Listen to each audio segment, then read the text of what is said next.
Hyvää huomenta ja tervetuloa Pörssisäätiön analyytikkopaneeliin. Minä olen Sari Lounasmeri, olen Pörssisäätiön toimitusjohtaja. Tosi ihanaa, että meitä on näin paljon täällä kuuntelemassa sitä, mihin nyt kannattaa sijoittaa, mitä analyytikot sanovat. Ajattelin, että kerron teille ihan lyhyesti ensin kuitenkin vähän Pörssisäätiöstä.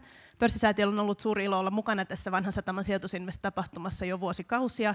Ja Pörssisäätiö on tämmöinen säätiö, jonka tavoitteena on edistää säästämistä, sijoittamista, arvopaperimarkkinoita. Eli juuri sitä, mitä me kaikki tehdään, sitä, että me kotitaloudet voidaan olla kasvurahoittajia, sijoittaa yrityksiin ja olla siinä mielessä erittäin tärkeässä roolissa kotimaisena omistajina.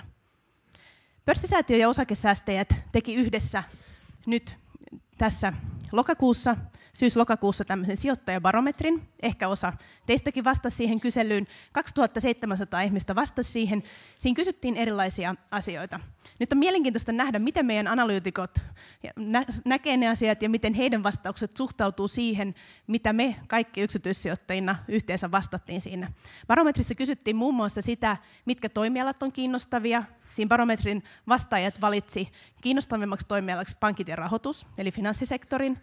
Toisiksi kiinnostavimpana mainittiin konepajat, kolmantena terveydenhuolto ja neljäntenä energia. Sikäli aika loogista, että siinä tavallaan korostuu sekä semmoisia toimialoja, mitkä yleensä suhdanteesta riippumatta pärjää aika tasaisesti, että toisaalta korostuu sitten tiettyjä vientialoja. No sitten kysyttiin myös, että mitkä yhtiöt on kiinnostavia. Mitä yhtiötä pidät kiinnostavana seuraavan puolen vuoden aikana? Siihen vastaajat valitsi kärkeen. Useimpia mainintoja sai Nokia, sitten kone, kolmantena Nokian renkaat.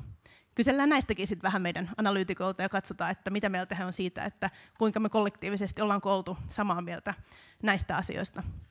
Barometrissa kysyttiin myös, miten talouden tilanne, miltä se näyttää, minkälainen merkitys sillä on ja miten sen uskoo kehittyvän lähitulevaisuudessa. Kysyttiin Suomen kansantalouden tilanteesta, kysyttiin siitä omasta taloudesta ja kysyttiin maailmantaloudesta. Maailmantalouden suhteen vastaajat oli melko positiivisia. Ajateltiin, että maailmantalous kehittyy positiivisesti. Suunnilleen 40% vastaajista sanoi, että maailmantalous todennäköisesti seuraavan puolen vuoden aikana nousee ja kehittyy myönteisesti. No, omasta taloudesta ajateltiin sillä tavalla, että todennäköisesti se pysyy ennallaan. Hirveän suuri osa vastaajista, yli puolet, valitsi vaihtoehdon pysyy ennallaan. Muutama ajatteli, että ehkä paranee, joku ajatteli, että vähän huononee, mutta omasta taloudesta ajateltiin, että aika ennallaan se varmaan lähitulevaisuudessa pysyy. Se, mikä siellä vastauksissa nousi eniten esille, oli se, mitä vastattiin Suomen taloudesta. Ja se ehkä näkyy näissä aikaisemmissakin vastauksissa liittyen näihin toimialoihin ja muihin. Suomen talouden tilanteesta oltiin tosi huolissaan. Melkein 2/3 vastaajista uskoo, että lähitulevaisuudessa Suomen talouden tilanne huononee. Se on aika merkittävää verrattuna siihen, kun me keväällä kysyttiin, jolloin silloinkin oltiin jo tosi huolissaan, ja silloin 40% sanoi, että tilanne huononee. Nyt yli 60% oli sitä mieltä, että Suomen talouden tilanne huononee. No, katsotaan, mitä mieltä meidän analyytikot on, että mitä nyt, jos on tällaisia ajatuksia, niin mitä ehkä kannattaisi tehdä. Tuossa Lauri Roosendahl, pörssin toimitusjohtaja avauksessaan, vähän kertoi siitä, miten kansainvälisesti Helsingin pörssiyhtiöt toimii. Eli vaikka olisi huolissaan siitä Suomen tilanteesta, niin se ei tarkoita välttämättä sitä, etteikö sieltä voisi löytää sellaisia sijoituskohteita, joissa saa sitä hakemaansa kansainvälistä painoa. Mutta tämmöiset tausta-ajatukset siitä, mitä laajempi joukko yksityissijoittajia on vastannut nyt tähän meille tiedoksi. Totta kai meitä varmasti monta mietityttää muutenkin se nyt tällä hetkellä, että mihin kannattaa sijoittaa, mitä voi tapahtua. Esimerkiksi Talvivaara-keissi on meillä mielessä, että minkälaisia riskejä on. Totta kai se ainakin muistuttaa meitä siitä, että hajauttaminen on hirveän tärkeää. Mutta suurella mielenkiinnolla toki kuullaan niitä, että miten analyytikot nyt näkee erilaiset toimialat ja toisaalta ihan konkreettisesti erilaisia yhtiöitä. Niin kuin ihan tämän aamun aluksi kerrottiin, niin meillä on tässä mahdollisuus koko ajan lähettää viestejä ja kysyä analyytikoilta kysymyksiä. Eli nyt me edetään sillä tavalla, että jokainen analyytikko ensin pitää oman alustuksensa tässä, ja sen jälkeen voidaan kysyä jo kyseiseltä henkilöltä joku kysymys, mutta sitten lopuksi he ovat kaikki luvanneet olla niin ripeitä alustuksissa, että meille jäisi hyvin siihen loppuun vielä aikaa keskustella, eli silloin erityisesti kannattaa lähettää kysymystä, kommenttia. Me nähdään ne sitten lopuksi tuolla kaikki näkyvillä, ja silloin meillä on hyvä tilaisuus käydä niitä meidän kysymyksiä läpi, ja toivottavasti niitä tulee paljon. Nyt on erinomainen tilaisuus kysyä ja kuulla ammattilaisten näkemyksiä. Mutta pidemmittä puheitta otetaan meidän varsinaiset asiantuntijat tähän esiin. Tänään meillä täällä on pääanalyytikko Matti Ahokas Danske Bank. Tervetuloa. Analyytikko Mikael Rautanen Inderesistä. analyytikko Elina Riutta Evli Pankista ja päästrategi Lippo Suominen Nordeasta. Tervetuloa.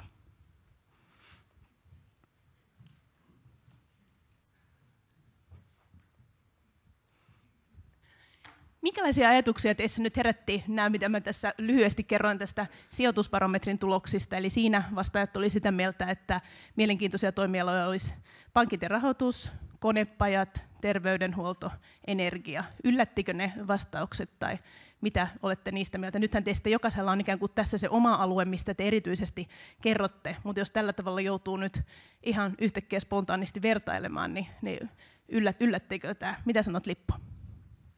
No, tuossa varmasti heijastuu tuo Suomen pörssi esimerkiksi energiaa. Siinä mielessä mielenkiintoinen, että sehän on ollut heikoin sektori niin kuin maailmalla, nyt kun öljyn hinta on tippunut voimakkaasti, mutta suomalaiset katsoo taas Neste Oilia, joka on mennyt tosi hyvin, joka nyt ei ole perinteinen energiayhtiö ollenkaan.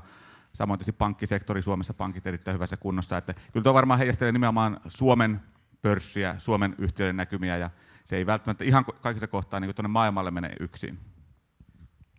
Kiitos, Lippo. Tuleeko muille tähän mieleen kommentteja? Mikael.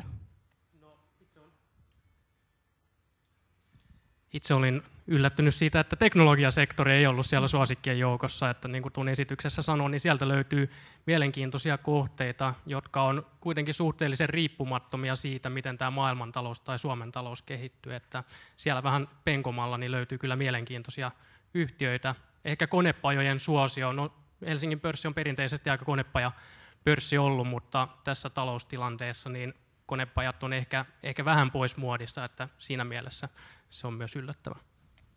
Niin, tässä kuitenkin niiden suosikkiyhtiöiden nousi sitten Nokia, Kone, Nokian renkaat esille.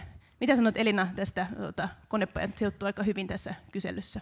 No, mä osittain vähän viittaisin siihen, mitä Lippo sanoi, että se ehkä heijastelee vähän sitä, että minkä näköinen se pörssi on, että kuitenkin että on iso konepajapaino, että jos katsoo, että siellä on paljon yhtiöitä. Siellä on...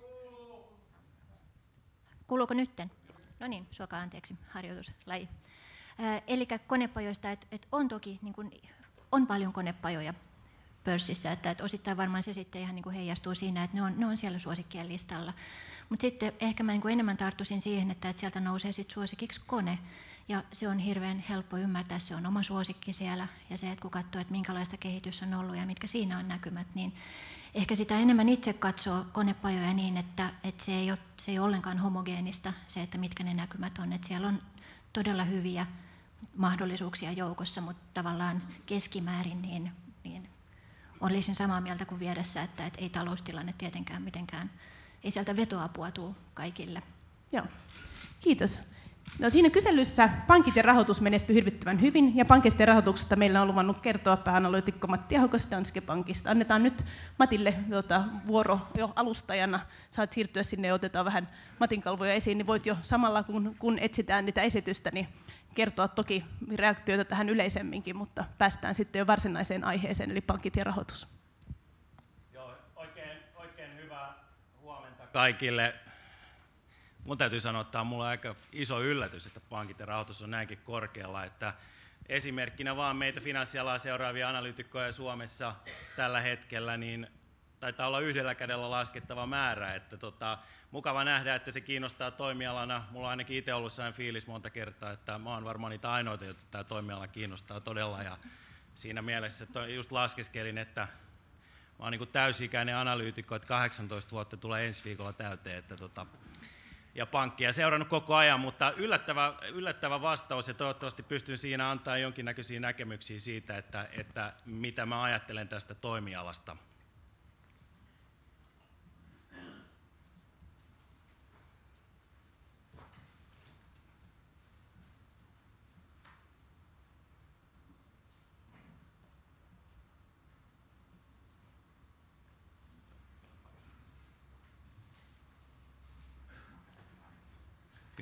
Pieniä teknisiä ongelmia ilmeisesti.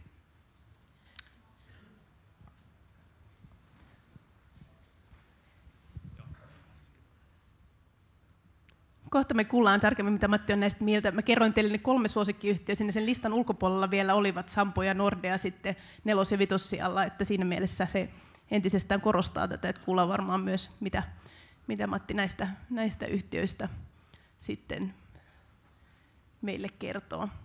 No siinä kyselyssä vastaajat myös kysyttiin, että onko taloussuhdanteella merkitystä sille sijoituspäätökselle. Yllättävän suuri osa oli sitä mieltä, että taloussuhdanne ei vaikuta siihen sijoituspäätökseen, mutta sitten siellä oli enemmän semmoisia, jotka näki, että laskusuhdanteen aikana pyritään sijoittamaan, mikä on sinänsä tietysti looginen. No, mutta nyt ennen kuin me sitä pohditaan lisää, niin päästetään Matti vauhtiin. Pankit ja rahoitus. Ole hyvä, Matti. Kiitos. Ja todellakin mun nimi on Matti Ahokas ja toimin Danske Bankissa pääanalyytikkona. Ollut useimmissa pankeissa töissä ja entinen esimieheni Lauri Roosendahl tuossa just piti mun mielestä erittäin mielenkiintoisia ja hyvän esityksen siitä, että mikä tällä hetkellä niin kuin pörssin näkökulmasta on tärkeää. Mä tosiaan olen seurannut näitä pankkia ja vakuutusyhtiöitä tässä koko analyytikkourani ajan ja valitettava totuus Suomessa on se, että täällä on aika vähän sellaisia hyviä tai sijoituskohteita pankki- ja finanssitoimialalla. Piensijoittajille, jota itsekin edustan ja te kaikki monet muutkin, niin se on tietysti helpompaa, kun pystyy ostamaan pienempiäkin yhtiöitä, mutta ammattisijoittajille, kansainvälisille instituutiosijoittajille se suuri ongelma on se, että täällä ei käytännössä ole kuin yksi sellainen yhtiö, joka on Sampo, ja tietysti Nordea on toinen, mutta siinäkin kaupankäynti on enimmäkseen Ruotsissa, ja toisaalta Sampo on lähes puolet Nordeaa, että nämä kaksi yhtiötä on aika lailla sidoksissa siihen samaan. Ja tietyllä tavalla vähän surettaa se, että toi Pohjola-pankki lähti listoilta, toisaalta siihen sijoittajat saivat hyvän tuoton, että siinä mielessä sijoittajana varmaan tyytyväinen, mutta analyytikkona vähän harmittaa, että meni hyvä ja mielenkiintoinen seurattava yritys lähti pois listoilta. Finanssimarkkinahan ja erityisesti pankit ja vakuutus on ollut todella hyvä sijoituskohde, ja tämähän on siinä mielessä myös erilainen tilanne Suomessa, että tämän sektorin paino on varsin pieni, kun taas esimerkiksi Ruotsissa ja Pohjoismaissa ja Euroopassa me puhutaan noin 1/3 pörssistä on jollain tavalla finanssialan sidonnaista ja lähinnä isoja pankkeja. Ja tämä on itse asiassa yksi ero, joka on Suomen pörssissä, ja sen takia tämä Pohjoismaat on varsinkin finanssisektorilla varsin luonnollinen tilanne. Viimeisen 3 vuoden aikana finanssialan sekä pankki- että vakuutusyhtiöiden osakkeet on noussut noin 90%, eli noin 30% vuodessa. Että aika mahtavaa kehitystä, ja miettii, että jos ei olisi ollut finanssialalle sijoitettuna, niin olisi se oman salkun arvon kehitys jäänyt huomattavasti heikommaksi. Jos me katsotaan näistä pohjoismaisista nimistä sitten, että mitkä on tänä vuonna mennyt hyvin, niin tässä on mun mielestä mielenkiintoinen tilanne siinä mielessä, että nämä kaikki 3 tai itse asiassa 4-5 parasta niin on tanskalaisia yrityksiä. Tämähän on muutenkin pörsseissä ollut tämä alkuvuoden kehitys, että Tanska on kehittynyt huomattavasti paremmin kuin Suomi, Ruotsi ja Norja. Ja niin kuin Laurikin tuossa aikaisemmin totesi, että tämä Suomen talouskehitys ei sinänsä näy pörsseissä juurikaan samalla tavalla, ja se kertoo siitä, että yritykset on varsin diversifioituneita. Mutta kuitenkin niin finanssialan yritysten kurssikehitys on ollut selkeästi keskiarvoa parempaa. Ja siinä mielessä kanssa tämä tilanne on jatkunut myöskin tänä vuonna, ja tämä Tanska on ehkä ollut se erityisesimerkki. Niin kuin monet tietää sijoittamisessa, mun ainakin henkilökohtainen filosofia on hyvin pitkälle se, että kannattaa ostaa silloin, kun on halpaa ja myydä, kun on kallista. Eli jos kurssit on noussut rajusti, niin silloinhan se tietysti jonkin verran rajoittaa sitä nousuvaraa, mutta ehkä siinä mielessä voisi ajatella, että tämä Tanska on tällä hetkellä sellainen, että siellä aika paljon siitä hyvää on jo hinnassa, että mä en itse välttämättä lähtisi tällä hetkellä ihan hirveän voimakkaasti enää hakemaan sitä tuottoja siellä, varsinkin kun me ollaan nähty tuollaisia yli 30% nousuja kaiken kaikkiaan. Jos puhutaan tästä finanssitoimialasta, niin tässä on mielestäni tärkeää erottaa nämä eri osa-alueet tässä, koska ne on varsin erilaisia. Jos puhutaan finanssista kaiken kaikkiaan, sinne sisältyy erilaisia yrityksiä.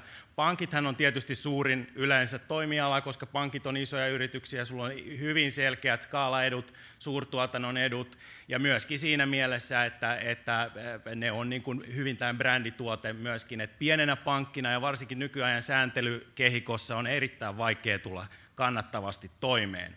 Nämä vahinkovakuuttajat, joina esimerkkinä tietysti Suomesta voisi ottaa Sammon, Norjasta Gjensidige, niin on kaikista kannattavimpia ja niillä on myöskin ollut paras osinkotuotto, mutta se näkyy myös hinnassa.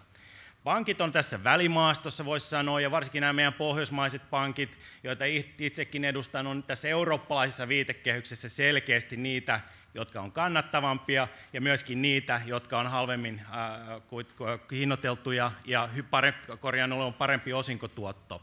Ja sitten tässä skaalan niin kuin ihan toisessa päässä on tämä henkivakuutus, joka on huomattavasti hankalampaa bisnestä, sulla on pitkät vastuut, ja se tarkoittaa sitä, että se osinkotuotto ja kassavirta ei ole samanlaista kuin esimerkiksi pankki- ja varsinkin vahinkovakuutussektorissa. Mutta niin kuin tästä kalvosta näkee, aika lailla se näkyy tässä myöskin hinnoissa, eli pohjoismaiset vahinkovakuuttajat, niin niiden tämä hinta suhteessa tasesubstanssiin, eli niin sanottu price book, on noin 2,5, kun taas esimerkiksi eurooppalaisissa pankeissa niin me ollaan tässä noin yhden paikkeilla.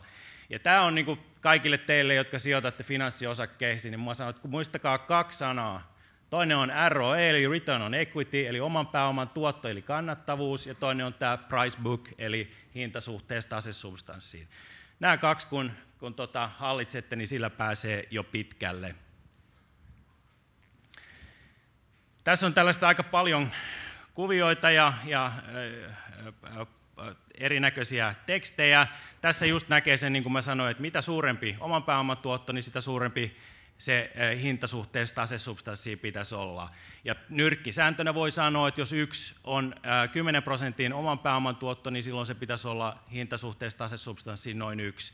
Ja tietysti mitä korkeampi, mitä kannattavampi, sen enemmän preemiota sijoittaja on valmis siitä maksamaan. Tässä näkee, että nämä ruotsalaiset pankit on erittäin korkeasti hinnoiteltuja, ja nämä tanskalaiset, jotka on, niin kuin me todettiin, noussut, niin on jonkin verran alhaisempia tässä tilanteessa. Mutta tämä on se hyvä juttu, että kun katsotte sitä pankkia, että miten siellä tilinpäätöksestä, niin katsotte, että miten se ROE on kehittynyt, ja siitä pystyy jo aika pitkälle sanoa, että minkä hintainen se pitäisi olla. Jos on 15% ROE, niin se pitäisi olla ehkä noin 1,5 kertaa se price book.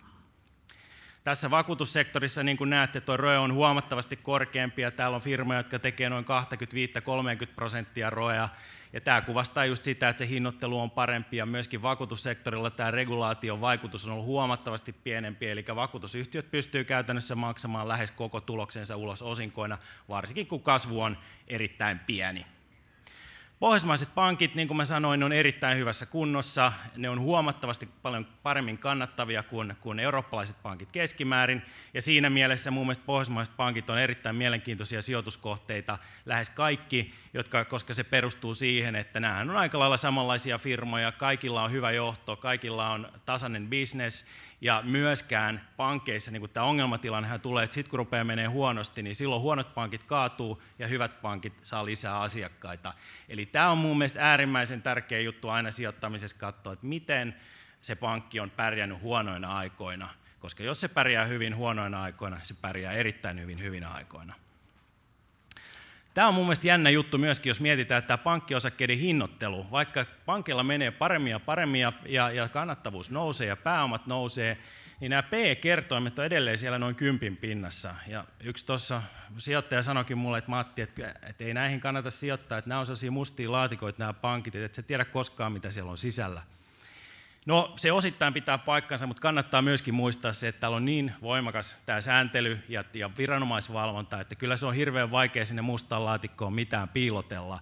Eli kyllä mä sanoisin, että mä ainakin itse luotan tähän valvontakehikkoon, ja tässä on tapahtunut hyvin paljon viimeisen parin vuoden aikana. Osakkeenomistajan kannalta ei välttämättä niin kuin tuottomielessä positiivista, mutta riskimielessä mä sanoisin kuitenkin, että se on hyvä, että nämä on perattu. Ja tässä esimerkki on tämän syksyinen AQR, eli Euroopan keskuspankin tasearviointi, joka osoitti sen, että Euroopan pankit on erittäin hyvässä kunnossa, ja mun mielestä se kuvastaa sitä, että sijoittajana voi olla aika rauhallisin mielin, ainakin jos sijoittaa näihin firmoihin, mitkä oli siinä tutkimuksessa.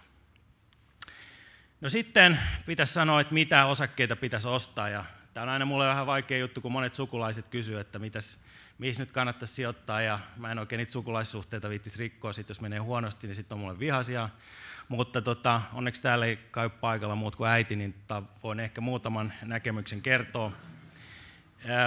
Mun mielestä tässä näkee hyvin tämä osinkotuotto, tämä on äärimmäisen tärkeä asia kaikille. Et sijoittamisessa minä itse, kun mä sijoitan, niin mun mielestä osinkotuotto on yksi keskeisimmistä jutuista. Pankilla on hyvä osinkotuotto, alhainen hinnoittelukertoimet, ja tässä näkee mun mielestä mielenkiintoisen, esimerkiksi tuo Ruotsin Swedbank on erittäin mielenkiintoinen pankki, hyvin stabiili, erittäin hyvä osinkotuotto, erittäin hyvä pääomantuotto ja järkeviä kertoimia. Nordea on myöskin mun mielestä mielenkiintoinen. Nordea on ottanut aika paljon osaketakkiin tässä viimeisen parin kuukauden aikana lähinnä tämän Venäjän ja Suomi-pelkojen takia. ainakin henkilökohtaisen näkemyksen mukaan ne on ylimitoitettuja tällä hetkellä. Ja kannattaa muistaa esimerkiksi se, että finanssikriisin aikana niin Nordean huonoinkin kvartaali, niin oman pääoman tuotto oli 8 yhden kvartaalin aikana, kun koko maailman pankkisektori teki miljarditappioita. Mutta kaiken kaikkiaan näissä kaikissa, erityisesti verrattuna nykyiseen korkotasoon, niin nämä osinkotuotot on erittäin hyviä. Ja siinä mielessä kyllä mä niin kuin ihan voisin näistä kaikkiin sijoittaa. Mun mielestä näissä on kaikissa mielenkiintoisia puolia. Sitten se itse perustuu siihen enemmän, että mitä painottaa enemmän, joko kasvua, osinkoa, alhaista hinnoittelua, riskiä. Mutta nämä kaikki on mielenkiintoisia. Tuolta osinkotuoton yläpäästä niin valitsisin ainakin itse ne omat salkkuuni tästä pohjoismaista finanssisektorista. Tässä oli mun alustukseni. Onko Sari vielä jotain? Kiitos Matti. Mä luulen, että me voidaan ottaa sinut tähän istumaan vastailemaan vähän kysymyksiin. Muutamia kysymyksiä on jo tullutkin. Mä luulen, että se ehkä meni vähän nopeasti tietysti se numero siinä. Ja me otetaan kyllä lopuksi sitä keskustelua niin, että kaikki ehtii hyvin mukaan. Kerro ensin, että mitä sä näet suurimpina riskeinä? Onko lainsäädännöllisiä riskejä, jotain muuta toimintaympäristöön riittävää kenties? Mitä sijoittajan pitäisi nyt huomioida? No kyllä tämä sääntely on mun mielestä aika iso riski kaiken kaikkiaan, mutta siinäkin me ollaan nyt siinä vaiheessa, että nyt ei pitäisi enää mitään ylimääräistä negatiivista tulla. Mutta totta kai, niin kuin me ollaan nähty, niin jos tulee talouskehitys merkittävästi niin onhan se aina pankeille, kun tulee konkursseja ja ei ole vakuuksia, niin se heijastuu välittömästi kannattavuuteen. Mutta kyllä mä sanoisin, että on varsinkin niin kuin riskinäkökulmasta, niin tämä 90-luvun lama koko pohjoismaiselle finanssisektorille on ollut sellainen opetus, joka vieläkin näkyy, että mä en olisi kauhean huolissani kyllä niistä taseista tällä hetkellä. Ja toisaalta mun mielestä just toi EKPn tasearviokin kertoo se, että suomalaiset pankit on hyvässä kunnossa, pohjoismaiset pankit on erinomaisessa kunnossa ja niitä pääomia löytyy ja sitä osinkopotentiaalia löytyy myös tulevaisuudessa.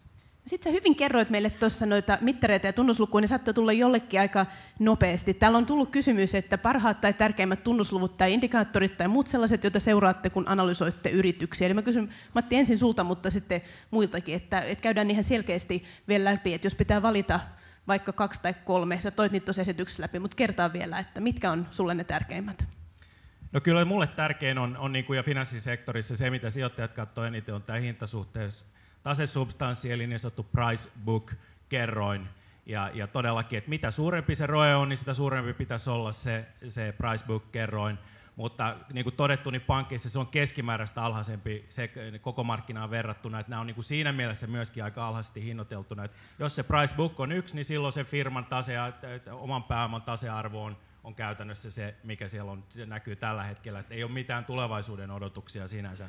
Ja tämä on mun mielestä myös hyvä juttu, mutta se price book on se, jonka mä toivon, että kaikki muistaa, jotka finanssiosakkeisiin sijoittaa. Kiitos Matti. Mitäs Mikael?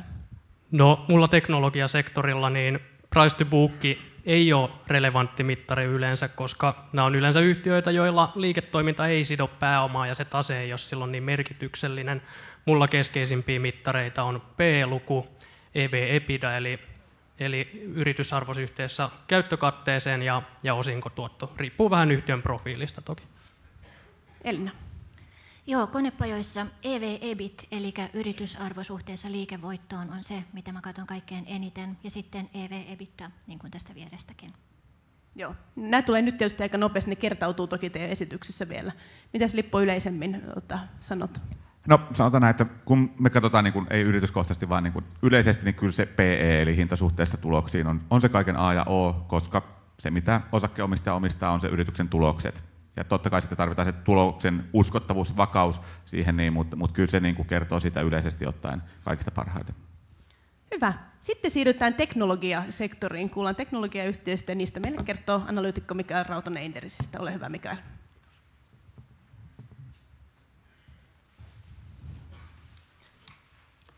Täällä on tullut myös tämmöinen yleisempi kysymys, mitä voin tässä välissä teiltä kysyä, että tässä sanotaan, että IMF on nyt todennut, että leikkauspolitiikka ei vähennä velkaantumista, mutta heikentää talouskasvua. Pitäisikö uuden hallituksen panostaa elvyttämiseen? Onko Lipolla tämmöiseen lyhyt heitto tähän väliin, tähän vähän suuri kysymys ja pieni aika? Joo, tämä on varmasti ikuisuuskysymys ja tästä voidaan juupajapailla loppupäivä täällä, että niin kuin, miten se nyt on.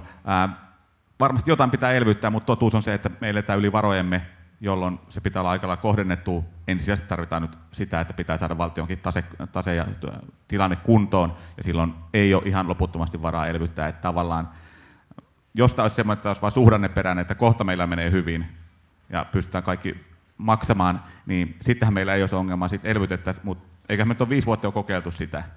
Ja nyt on nähty, että me ollaan edelleen ongelmissa, niin nyt täytyy miettiä sitten niitä rakenteita vähän enemmän. Kiitos Lippo. Sitten Mikael, teknosektori. Hyvä. Mun pitäisi varmaan palauttaa teidän usko ja luottamus teknosektoriin, kun se ei tässä suosituimmuuskyselyssä noussut niin korkealle, mutta teknosektori on pörssin mielenkiintoisin sektori, näin rohkenen väittää. Monet sijoittajat ajattelee, että nämä on yleensä yhtiöitä, jotka on vaikeasti ymmärrettäviä ja jättää sen takia sijoittamatta. Se pitää usein paikkansa, mutta siinä on myös se hyvä puoli, että sitten kun jaksaa vähän tehdä omaa työtä, niin sieltä voi löytyä erittäin mielenkiintoisia yhtiöitä. Käydään läpi tältä sektorilta muutamia poimintoja. Ensin teknosektorilla pitää tietysti tehdä erottelu sen mukaan, että mitkä on tuoteyhtiöitä ja mitkä on palveluyhtiöitä. Jos katsotaan näitä IT-palveluyhtiöitä ihan Pohjoismaiden tasolla, niin tämä on sellainen sektori, mistä löytyy erittäin hyvää tuottoriskisuhdetta, eli kautta linjan pohjoismaiset IT-palveluyhtiöt hinnoitellaan verrattain alhaisesti. P-luvut liikkuu siellä reilussa 10, EV-EBITDA-luvut 6-7 tuntumassa, osinkotuotot on 3-5%. Sitä sektoria noin yleisesti kannattaa katsoa. Toki siinä pitää muistaa, että nämä on usein hyvin kotimarkkinariippuvaisia yhtiöitä, riippuu Suomesta, Pohjoismaista, mikä ei ole tällä hetkellä sijoittajilla niin kovassa huudossa. Yhtenä sektoripoimintana nostaisin tiedon osakkeen, jota mä haluaisin tuoda uuden katsontakannan tietoon. Yhtiöhän nähdään ehkä tämmöisenä ikuisena saneerauskeissinä, pitkän aikavälin alisuorittajana ehkä. Jos katsoo tietoa, niin mä kiinnitän itse huomiota paljon osinkotuottoon ja uskon, että osinkotuotto on yksi tiedon hinnoittelua keskeisesti ajava tekijä. Yhtiö on laittanut liiketoimintansa saneerauksella erittäin hyvään kuntoon. Kimmo Alkio on tehnyt siellä erittäin hyvää työtä ja osinkovirta on kasvava, yhtiöllä on erittäin vahva tase ja sen puolesta uskon, että osinkovirta tulee olemaan nouseva ja vaikka tieto on tänä vuonna noussut aika reippaasti tai viime vuosina, niin siitä huolimatta osinkosijoittajalle ihan mielenkiintoinen yhtiö. Kerron kuitenkin esityksen lopuksi, minkä takia tämä esitetty näkemys saattaa ihan muutaman viikon sisään muuttua täysin toisenlaiseksi, mutta palataan siihen kohta. Sitten pari pienempää yhtiötä IT-palvelusektorilta, Siili ja Innofactor, hienoja esimerkkejä siitä, miten pörssiä hyödynnetään yrityskauppavetoisen kasvun rahoitukseen. Molemmat yhtiöt on kasvanut noin 40% vauhtia viimeisen 4 vuoden aikana, ja ne ovat tehneet paljon yrityskauppoja, mutta myös orgaaninen kasvu on ollut erittäin hyvää, ja molemmat on osoittanut, että tällä yrityskauppavetoisella kasvulla pystytään luomaan selkeästi omistaja-arvoa. Ja mulla ehdoton sektorisuosikki on tällä hetkellä Siili Solutions. Johtuu siitä, että yhtiöllä on erottuva hyvä strategia mun mielestä, ja ennen kaikkea se, että Siilin osake on erittäin matalasti hinnoiteltu. Eli en tiedä, miksi markkina näkee Siilin osakkeen näin epäsuotuisasti. Joko minä olen väärässä tai sitten markkina on väärässä. Innofactorin osake on laskenut aika reippaasti vuoden huipuilta. Itse uskon, että nyt ollaan saavutettu pohjatasot. Alkuvuonna osake oli vielä yliarvostettu, nyt se on paljon kohtuullisemmin hinnoiteltu. Mikäli tämä kasvustrategian onnistunut toteutus jatkuu, niin oikein mielenkiintoinen poiminta myös tuolta pieneltä sektorilta. Sitten pörssin kuumia kasvutarinoita. Pari vuotta sitten, kun olin tässä paneelissa, niin puhuin sellaisesta yhtiöstä kuin Stonesoft, ja Stonesoftiin uskominen pari vuotta sitten oli vähän sama kuin olisi uskonut yliluonnollisiin ilmiöihin, mutta onneksi siinä kävi sitten lopulta hyvin, ja minäkin olen vielä näissä hommissa. Pörssin teknosektorilta löytyy muutamia yhtiöitä, jotka näyttää erittäin kalliilta, mutta toisaalta niissä on niin kiinnostavia kasvudraivereita, että niitä on pakko katsoa vähän tarkemmin. Tällä hetkellä ehkä yhtä paljon skeptikkoja kuin aikanaan Stonesoftissa herättää Basware, jonka osake on kieltämättä erittäin korkealle hinnoiteltu. Arvostuskertoimet nykyistä tuloskuntoa katsottaessa on korkeita, mutta mä itse katson Baswarea sillä, mitkä tämän yhtiön mahdollisuudet on seuraavan 5 vuoden aikana. Puhutaan kuitenkin verkkolaskutusmarkkinasta. Verkkolaskutuksen penetraatio globaalisti on noin 10% ja on 100% todennäköisyys, että se tulee menee 100%. Basware on yhtiö, jolla on strategia, tuotteet, teknologiat ja markkina-asema, jotka on erittäin hyviä hyötymään tästä tulevasta kasvusta. Sen liiketoimintamalli on erittäin skaalautuva, eli kunhan se kasvu vaan sieltä lähtee, niin tämä tulee olemaan erittäin kannattava yhtiö. Ja samalla Basware luo uusia innovaatioita, muun muassa nämä uudet rahoituspalvelut, missä on myös huima kasvupotentiaali, mikäli niissä onnistutaan. Sitten Elektrobitti. Tässä mun pitää ottaa ehkä sen verran takaisin, että osake on noussut viime päivinä niin paljon, että nyt on aika korkeaksi venytetty tuo Elektrobitin arvostustaso, että sanoisin, että kannattaa harkita 2 kertaa ennen kuin sijoittaa, mutta ottakaa seurantaan ja tutustukaa tähän yhtiöön. Elektrobit hyötyy sellaisesta teknosektorin megatrendistä kuin älyautot. Eli tämähän ei ole enää mikään Nokia-alihankkija, vaan tämä on autoteollisuuden ohjelmistoyhtiö. Ja sillä on erittäin vahvat kilpailuedut siellä. Liiketoiminta kasvaa ja on erittäin kannattavaa. Elektrobitilla on myös tämä wireless-yksikkö, jossa on ollut pieniä haasteita, mutta sielläkin tiettyjä kehitysaiheita, missä on ihan mielenkiintoisia mahdollisuuksia. Mutta niin kuin sanoin, niin aika korkealle venytetty arvostus tällä hetkellä. Pakko puhua vähän Nokiasta, kun puhutaan teknosektorista. Nokia on tehnyt mielettömän muodonmuutoksen viime vuoden aikana ja kääntynyt kriisiyhtiöstä laatuyhtiöksi. Ehkä Suomen teollisuushistorian parhaimpia yrityskauppoja oli ostaa NSN:n osuus Siemensiltä ja myydä tämä kriisissä oleva matkapuhelinliiketoiminta räikeällä ylihinnalla Microsoftille. Miten mä katson Nokiaa tänä päivänä, niin paljon puhutaan, että Nokia on verkkoyhtiö. Joo, 90% liikevaihdosta tulee verkoista, mutta pitää muistaa, että oikeastaan lähes 1/3 tuloksesta tulee jo nyt tästä patenttisalkusta. Jos katsotaan Nokiaa lähivuosina eteenpäin, niin en usko, että tämä verkkoliiketoiminta tulee tulostaan kasvattamaan, vaan sen tulos on jo tällä hetkellä aika pitkälti tapissa se kannattavuus. Tuloskasvu tulee näistä muista liiketoiminnoista, eli uskon, että tämän patenttisalkun tulovirtaa pystytään huomattavasti kasvattamaan, kun sitä lähdetään rahastamaan aggressiivisemmin. Ja samalla Here on yksi yhtiö, joka myös hyötyy tästä älyauto-megatrendistä, erittäin skaalautuva liiketoiminta. Uskon, että Here tulee myös tuomaan Nokialle tuloskasvua lähivuosina. Eli vaikka Networksin liikevoitto pienenisi, niin siitä huolimatta Nokia kokonaisuutena uskon, että on erittäin hyvät edellytykset kasvattaa sekä tulosta että osinkoa lähivuosien aikana. Ja nykyisellä osakekurssilla pidän Nokian hinnoittelua oikein mielenkiintoisena. Loppuun vähän vastuutonta spekulointia, koska sitähän te olette tänne tulleet kuulemaan. Pörssin valtauskohteet usein löytyy teknosektoreista. Nämä on kuitenkin usein yhtiöitä, joilla on semmoisia skaalattavia teknologioita tai tuotteita, mitkä on jollekin isommalle yhtiölle houkuttelevia. Jos lähdetään ensin siitä tiedosta, mistä mä puhuin, niin voi olla, että jo lähipäivien aikana kuullaan tämä fuusiospekulaatio, mistä on puhuttu vuosia. Nyt tämä norjalainen Evry, eli joka on lähes tiedonkokoinen norjalainen yhtiö, niin on fuusiospekulaatiot ollut käynnissä ja tästä saatetaan ilmoittaa jo ihan lähipäivinä. Muutama rakennejärjestelykandidaatti. Soltekilla on tiettyä tuoteliiketoimintaa, joka on vähän ydinstrategian ulkopuolella. Pidän mahdollisena, että tämä palveluiden toiminnanohjausliiketoiminta myydään ja sieltä saatavat rahat laitetaan sitten tähän ydinstrategian toteuttamiseen.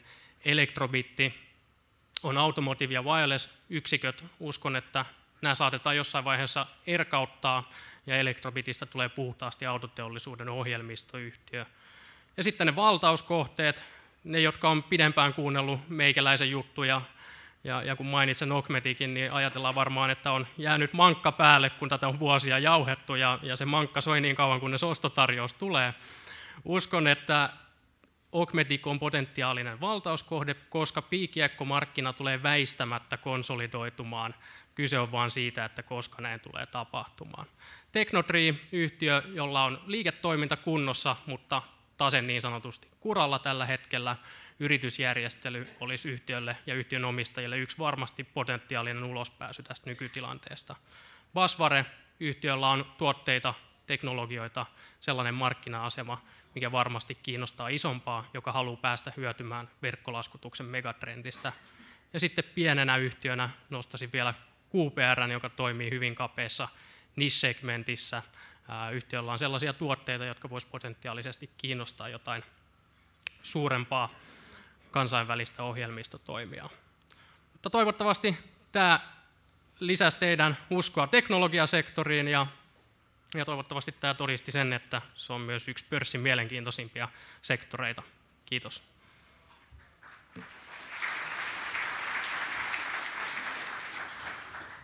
Kiitos Mikael. Sulla oli siinä paitsi suuria, niin myös jotain pienempiä yhtiöitä, ja sillä oli muun muassa Siili Solutions, joka on First Note markkinapaikalla.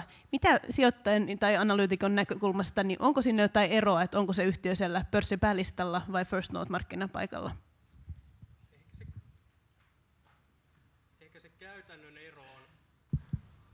Ehkä se käytännön selkein ero on siinä, että First Note-yhtiöt raportoi puolivuosittain, mutta muuten en näkisi siinä eroa. Ehkä mä katsoisin sitä First Notea enemmänkin siitä näkökulmasta, että koska erittäin valitettavasti First Note-yhtiöt on vielä aika piilossa, se lista ei näy kovin hyvin tällä hetkellä esimerkiksi talousmedioissa, niin sieltä löytyy mielenkiintoisia pieniä yhtiöitä, joita muut ei välttämättä ole vielä huomannut. Mä katsoisin sitä listaa enemmänkin sillä silmällä, ja Siili Solutions on hieno esimerkki siitä, että tämä First Note-lista myös toimii Suomessa. Kiitos Mikael. Sitten päästetään Elina valmistautumaan, eli kuullaan kohta konepajoista, josta meille kertoo analyytikko Elina Riutta Evli-pankista. Miten muut, oletteko törmännyt First Note-listaan tai kuinka siihen sijoittajan kannattaisi suhtautua? Mä sanoisin kyllä, että kyllä tämä on todella valitettava juttu, että kyllä niin kuin kansainväliset sijoittajat, niin heillä on hyvin kovat likviditeettivaatimukset siitä, että lähtee sijoittamaan. Että kyllä mun mielestä tämä First North on ollut aikamoinen pettymys siinä mielessä, ja niin kuin me todetaan, että pörssissä voi olla vaikka minkälaisia firmoja, kuinka halpoja tai kalliita, mutta se, että se tilanne muuttuu, niin se vaatii sen, että siellä tulee joku, joka ostaa tai myy niitä osakkeita merkittävässä määrin. Ja tämä on kyllä rajoittava tekijä, ja sen näkee siinä, että kun maailmalla tapaa sijoittajia, niin ne kysyy ensimmäisenä, että no kuinka monta miljoonaa euroa tämä vaihtaa päivässä, että voiko tätä ostaa. Sitten jos sä sanot, että se vaihtaa 100 000, niin todetaan, että selvä, ei kiitos, että katsotaan jotain muuta. Tämä on mun mielestä pörssin kannalta muutenkin erittäin valitettava ilmiö, että Suomen pörssissä nämä volyymit on jopa päälistalla alhaiset, puhumattakaan First Northista. Ja tämä on mun mielestä, että me saataisiin näitä arvostuksia muuttumaan NS-järkeville tasoille, niin se vaatii sen, että sinne tulee sijoittajia ostamaan ja isoja sijoittajia, jotka on valmis panostamaan siihen ja ostamaan niitä osakkeita, ja silloin ne kurssit liikkuu, muuten ei. Kiitos Matti. Sitten Elina, konepajat. Kuuluuko? Nyt kuuluu. Konepajat. Nythän puhutaan sitten syklisestä sektorista, joka toki niin kuin seurailee talouskehitystä, mutta ehkä sen niin kuin syklisyyden lisäksi mun mielestä ihan ensimmäiseksi mä nostaisin esiin asian, joka tulikin tässä jo esiin siitä, että ei ole pelkästään syklistä kyse monessa yhtiössä, vaan myöskin on ihan niin kuin rakenteellisia haasteita siinä, että mistä sitä kasvua tulee. Tosiaan konepajojen kivijalkaa on talouskasvu, ja jos katsoo sitä, että mitä se kehitys nyt on viime aikoina ollut, niin oikeastaan syksyn kuluessa aika muuttumatonta, että siellä on USA, joka menee oikein hyvin, Eurooppa, joka kituu, ja sitten Kiina, missä kasvu on hidastumassa. Jos katsoo USAsta tuleita lukuja, niin on jatkunut hyvänä vahvana tässä nyt, että tukee sitä, että on edelleen vahvistuva talous. Siinä missä Euroopassa kyllä tietenkin kasvu oli heikkoa jo lähtökohtaisesti, ja sitten Venäjän sanktiot ei auta yhtään, että kyllä se on sitten tehnyt siihen niin kuin lovea edelleen siihen talouskasvuun. Euroopan komissio tässä viikko pari sitten alensi ensi vuoden talouskasvuennustetta Euroopalle 1,1%, 1,7% vielä keväällä, että alas tullaan. Kiinassa sitten taas niin viimeaikainen data on vähän heikentyvää, että siellä toki kasvu hidastuu. Sitten jos katsoo näiden konepajayhtiöiden tuloksia Q3, niin yleisesti ottaen niin oli positiivisia yllätyksiä. Et ehkä siinä oli vähän semmoista, että pelättiin pahempaakin, kun näki sen, että mitä Euroopassakin kesän yli toi talousdata oli. Yhtiöiden kommentit on varovaisia ja se selkein muutos nyt kun katsoo viimeisen kvartterin tuloksia ja vertaa edelliseen, niin kyllä se löytyy sieltä Euroopasta, että Q2 tulosten yhteydessä oli vielä aika tavalla semmoista optimismia, että kyllä se tästä lähtee, mutta nyt tuntuu, että Q3 niin se optimismi niin se on haihtunut ainakin jossain määrin sieltä. Sitten tulosennusteet, ja tässä on katsottu niitä 10 konepajayhtiöitä, mitä mä seuraan, ja tulosennusteet on edelleen laskussa. Et valtaosalle näistä 10 konepajayhtiöistä, 7 suomalaista ja 3 ruotsalaista siellä joukossa, niin ennusteet, analyytikkokonsensusennusteet on ollut laskussa koko tämän vuoden. Ja tämähän on analyytikkona vähän semmoinen, että itsestäni ainakin tunnistan, että on vähän semmoinen odotus, että no jatkossa kaikki on paremmin, että kyllä se vuoden päästä se on paremman näköistä. Ja siinä mielessä nyt ollaan ehkä niin kuin aika samannäköisessä tilanteessa, missä niin kuin itse ajattelin, että vuosi sitten oli, että se odotus on ollut, että nähtäisiin jo parempaa kasvua 2015 tai niin kuin seuraavana vuotena. Mutta ennusteet on siis edelleen tullut alas. Jos katsoo tässä keskimäärin, mitä viimeisen kuukauden aikana tavallaan niin kuin sen viimeisimmän tuloskauden yli on tapahtunut ennusteissa, niin tämän vuoden tulosennustetta, tämä on osakekohtainen tulos näille konepajoille, niin se on laskenut 1,3%. 2015 on tullut alas 3%. Ja siinä sitten tässä vasemmalla puolella, niin siinä on sitten viimeisen 200 päivän aikana tapahtunut muutos, mistä näkyy, että kyllä siellä tavallaan alas on tultu. Ehkä yhtiöpuolelta, niin tästä mä niin kuin voisin kommentoida ihan vain noita äärilaitoja sieltä, että Valmet siellä alimmaisena listalla niin on ainut näistä yhtiöistä, joissa on koko vuoden ajan on nostettu tulosennusteita sekä tälle että ensi vuodelle. Ja osittain siinä näkyy varmasti se, että on uusi pörssiyhtiö, että vähän hakee sitä niin kuin paikkaansa se, että no, minkä näköistä tulosta tehdään, mutta osittain heijastuu myös erittäin vahva tulos, toi tilauskertymä ensimmäisellä vuosipuoliskolla. Sitten taas se, tavallaan se negatiivisin, sieltä löytyy Outotekissä, missä on ollut tuloksessa negatiivisia yllätyksiä kustannusylitysmielessä, ja se on sitten painanut ihan merkittävästi siellä kannattavuutta. Ja sitten kun katsoo, että näiden ikään kuin tosi vahvojen vuosien jälkeen, niin liikevaihto on taittumassa tai on laskussa ja laskee ihan komeasti, että se tietenkin vaikuttaa sitten kannattavuuteen myös. Sitten arvostuksesta. Käppyrä tässä vasemmalla alhaalla, Stoxx 600 eurooppalaisia teollisuusyhtiöitä. Siellä tämä 12 kuukauden eteenpäin katsova EV/EBIT, eli yritysarvo suhteessa liikevoittoon multippeli on tällä hetkellä 11,6. Ja se on ihan sama, joka on näille mun seurannassa oleville konepajoille. Siellä on myöskin seuraavan 12 kuukauden, niin se on 11,6. Et siinä mielessä se arvostus on linjassa, jos katsoo niin kuin tällä tavalla hyvin niin kuin yleisesti. Mutta sitten yhtiökohtaisesti erot on suuria. Ja jos katsoo siinä oikealla olevaa sitten tätä taulukkoa näistä ikään kuin mun konepajoista, niin siellä tämä kuva on silloin se, että missä se EV/EBIT-kerroin on tällä hetkellä suhteutettuna historiaan. Ja kaikilla näillä yhtiöillä se historia lähtee tuolta Q4 2006, niin että nämä olisivat vertailukelpoisia. Ja siellä, jos lähtee sieltä ikään kuin edullisemmasta päästä sieltä alhaalta, niin Cargotec ja Metso, niin ne on ihan linjassa sen historiallisen arvostuksen kanssa. Ja sitten taas kaikkein korkein arvostus löytyy sieltä noin lähes 150% niin Outotekissä, missä näkyy sitten just tämä, että ennusteet tulee edelleen alas. Osake on toki tullut alas oikein komeasti, mutta ennusteet on edelleen ollut tukevasti matkalla alaspäin.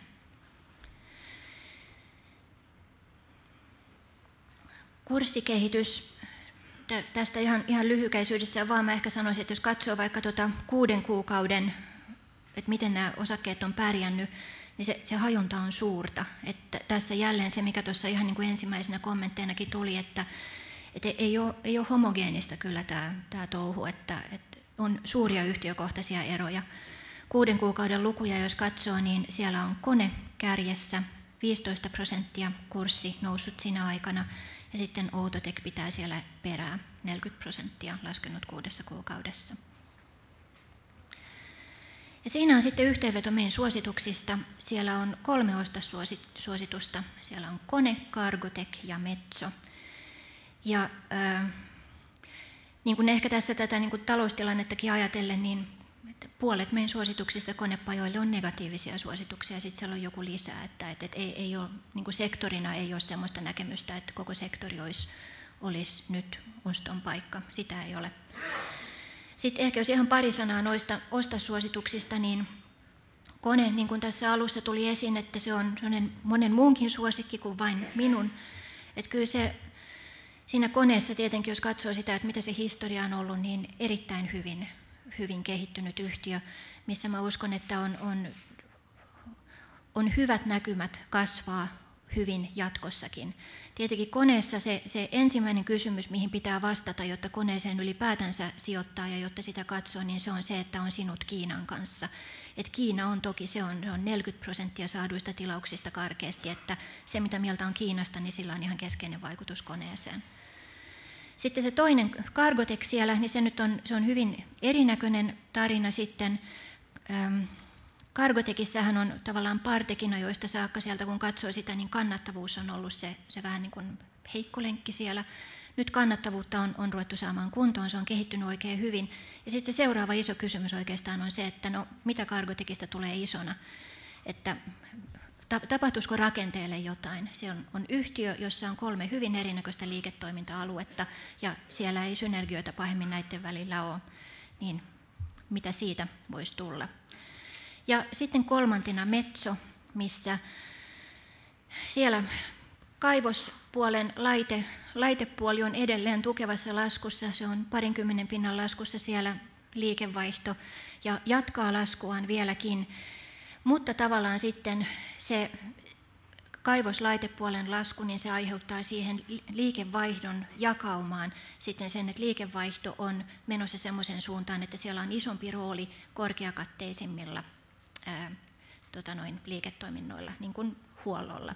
Sitten tämä flow control, joka on nykyään sitten tämä Metson automaatiobusiness.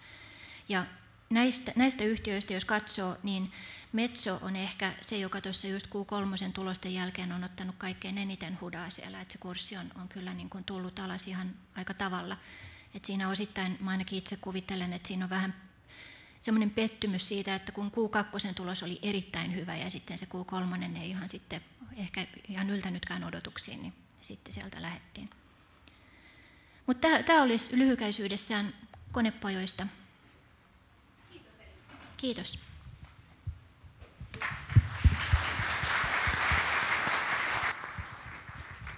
Meitä tietysti kiinnostaa kaikki huhut ja spekulaatiot.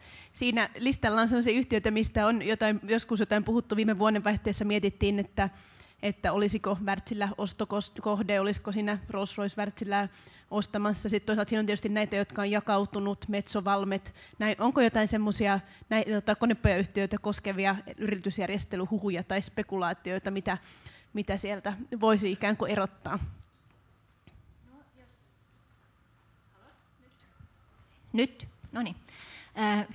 Jos vaikka tuosta Wärtsilästä kommentoi, niin varmasti mielenkiintoinen yhtiö ja olisi ottajia, mutta kyllä mä kuvittelen, että se minne se Rolls-Roycen lähestyminen kompastui, että se oli aika tavalla hintaan, että ihan perustellusti voisi kuvitella, että siellä pääomistajilla Wärtsilässä, niin siellä on hintakäsitys, joka on hyvin erinäköinen kuin se, mikä tällä hetkellä on osakkeen kurssi. Että siellä kun on pääomistajataho, jolla on hyvin pitkä sijoitushorisontti, niin ehkä sitten että ihan senkin näköiset kysymykset tulee, että on varmasti niin kuin palikoita, jotka liikkuisi, jos hinta olisi kohdallaan, mutta sitten on kysymys, että ollaanko se valmis maksamaan. Aivan. Kiitos Elina. Sitten me päästetään lopuksi Lippo-vauhtiin.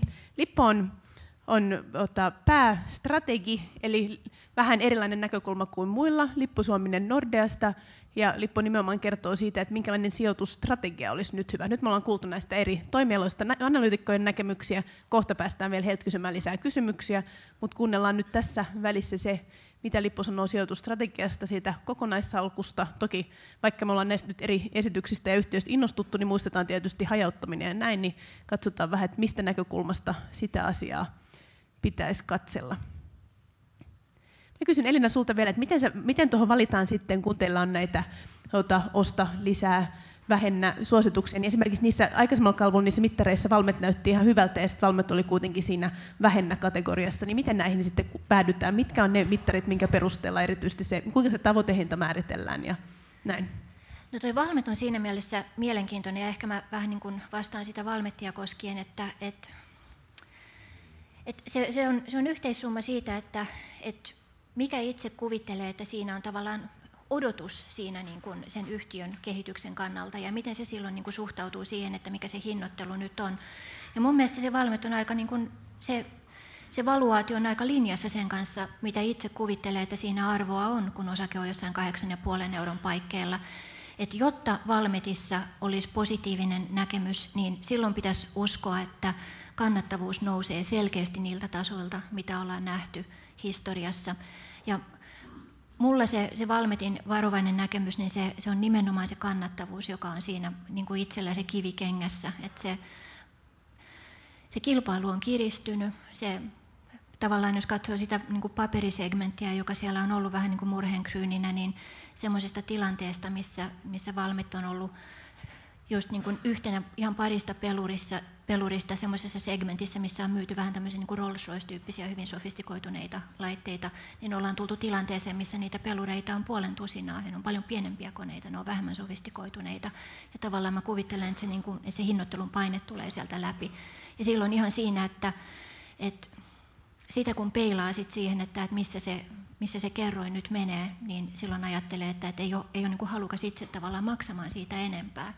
Et toki se on niin kuin hyvin paljon just siinä, että mikä se odotus on. Että jos uskoo, että se kannattavuus sieltä paranee eri tasoille, niin silloin se on ihan erinäköinen. Kiitos Elina. Sitten kuullaan sijoitusstrategiasta. Ole hyvä, Lippo. No, kiitoksia. Tosiaan niin mä oon vähän nyt eri kulmalla kuin nämä aikaisemmat puhujat tässä, koska loppujen lopuksi jos mietitään, niin jos markkinat on nousussa, niin suurin osa niistä osakkeista, mitä tässä on mainittu, nousee. Jos markkinat on laskussa, ne menee alas.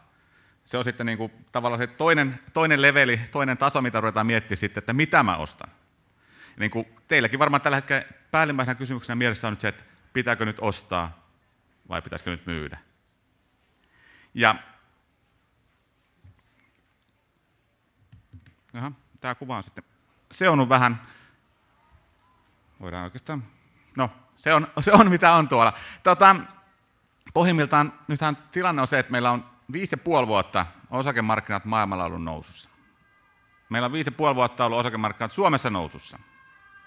Se viime viikonloppuna tuli 7 vuotta tasan täyteen siitä, kun maailman osakemarkkinoilla oli edellinen huippu, eli lokakuussa 2007 ennen finanssikriisiä. Ja 7 vuotta on monelle varmasti tuttu käsite. Tekisi mieli sanoa, että nyt ulos markkinoilta. Jos kalenterin perusteella sijoitetaan, niin näinhän se on. 7-8 vuotta on perinteisesti ollut se, mitä taloussykli on pyörähtänyt. Niinhän se oli. Meillä oli 2000 maaliskuussa osakemarkkinoiden huippu 2007, eli vähän reilu 7 vuotta oli edellinen kerta, kun osakemarkkinoilla mentiin huipusta huippuun. Mutta nyt jos mietitään tätä nousukautta, mikä meillä on ollut tämä 5,5 vuotta, niin tämä on oikeastaan niin semmoinen murehtimisen kausi. Meillä on oikeastaan niin hyviä uutisia ole saatu mistään tänä aikana. Ainut hyvä uutinen on se, että asiat ei ole niin huonosti, mitä kuviteltiin ja pelättiin. Ja se on tätä oikeastaan vetänyt ylöspäin. Mä sanon, että osakkeita on ostettu sen takia, että asiat ei ole niin huonosti kuin kuvitellaan. Ja nyt jos mietitään, että mihin tämä sitten kaatuu, niin siinähän on se sama kysymys. Onko asiat niin huonosti kuin kuvitellaan? Ja tämähän aika lailla pitää paikkaansa tuonne niin maailmanmarkkinoille kuin Suomen markkinoille. Kuten tässä on monta kertaa todettu, niin se, että pelkkää Suomen taloutta tuijottaa, niin sillä ei ainakaan tee järkeviä sijoituspäätöksiä kokonaisuutena ajatellen. Totta kai yksittäisiä yhtiöitä on, jotka heilahtaa Suomen mukana oikein voimakkaastikin, mutta loppujen lopuksi kyllä se osakkeiden suunta tulee jostain ihan muualta, ja se on se kaiken A ja O. Pitääkö nyt ostaa vai myydä? Me ollaan oltu jo pitkään positiivisia. Täytyy myöntää, että usko oli koetuksella tuossa pari viikkoa sitten. Tuli taas tuommoinen pieni dippi tuonne markkinoille. Mutta tavallaan tuo huikea nousu, mikä sieltä ollaan nähty, niin entisestään vaan vahvistaa sitä meidän storia, että ihmiset haluaa ostaa osakkeita.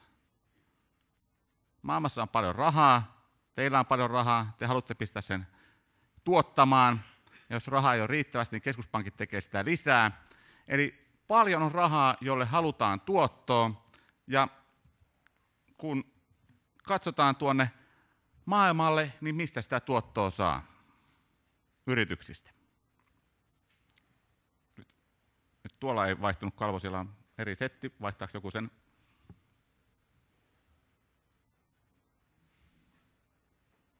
No niin, tämä tekniikka on hienoa. Voi olla, että tuolle teknologiayhtiölle on vieläkin kysyntää tämän jälkeen. Mutta tämä kuva kertoo loppujen lopuksi tuon tilanteen.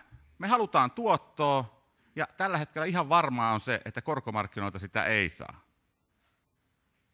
Korot on pohjissa, korot on jopa miinuksella maailmalla. Pankkitililtä ei varmasti saa tuottoa. Se on se, missä suomalaisilla edelleenkin on eniten rahaa. Mutta sitten kun katsotaan tuonne ylimpänä, näkyy tuolla tuo osakkeet tulostuotto. Mistä se kertoo? Se kertoo sitä, että paljon yritykset tekee tulosta suhteessa markkina-arvoonsa maailmalla. On se tullut alaspäin tuolta huipusta, mikä nähtiin tuossa finanssikriisin jälkeen, mutta edelleen yritykset on vahvassa kunnossa. Yritykset on maailmantalouden vahva lenkki tällä hetkellä. Ne tekee vahvaa tulosta niin Suomessa kuin muuallakin maailmassa. Jälleen täytyy sanoa se, että Suomen talous tökkii, Suomen yritykset ei niinkään. 2 tekijää sen takana. Se, että maailmassa talous kasvaa. Ei huikean kovaa vauhtia, mutta kasvaa. Ja toinen tekijä on se, että yritykset on pistänyt itsensä kuntoon oikein urakalta. Kustannussäästö, kustannuskurit todella tiukkaa. Sitä myöten yritysten tulosmarginaalit jenkkilähtöisesti on todella hyvässä tasossa. Yritykset on kannattavia. Ja jos mietitään tuota sijoittajan dilemmaa tuossa, että laitako se sinne Nordean pankkitalletukseen 0,2% tuotolla, laitanko se Saksan valtionlainoihin miinus 0,05% tuotolla, vai laitanko se yrityksiin, jotka tekee 7% tuottoa, niin ei ole hirveän vaikea valinta. Eli kyllä mä uskon, että tämä on se, mikä markkinaa edelleenkin ajaa, tuo vetää markkinaa ylöspäin. Ja nyt sitten se kysymys, että mihin tämä nyt sitten kaatuu? Eihän tämä ikuisesti voi näin mennä. No sanoisin, että siinä on 2 vaihtoehtoa. Ensimmäinen vaihtoehto on se, että joka ikinen henkilö tässä salissa uskoo, että osakkeet voi vaan nousta. Sitten meillä on kupla. Mä en usko, että se tilanne on vielä käsillä. Ei ole vielä sitä vahvaa uskoa, että kyllä maailma on niin hyvä paikka, että osakkeet on aina vaan loistava sijoituskohde. Ja tästä saatiin ihan piristäviä merkkejä siitä, että me nähtiin, että maailmalla tiputettiin nyt lokakuussa osakesuosituksia joidenkin talojen osalta. Siinä kohtaa, kun kukaan ei enää hätkähdä noista markkinalaskuista, niin siinä kohtaa pitää sitten huolestua. Ja toinen juttu sitten on se, että sitten kun me saadaan tämä taloussykli lopulta kaatumaan, kun talouskasvu hiipuu maailmalla kokonaan, sitten osakkeet tulee alas. Mutta niin kuin tuossa Elinakin äsken totesi, niin maailmalla menee ihan kohtuullisen hyvin edelleen, eli vielä ei ole sitä merkkiä näkyvissä, että tuo talous olisi oikeasti hyytymässä. Talouskasvu ei ole erityisen vahvaa, mutta se on edelleenkin riittävän hyvää, ja yritykset on hyvässä kunnossa, ostakaa osakkeita. Kiitos.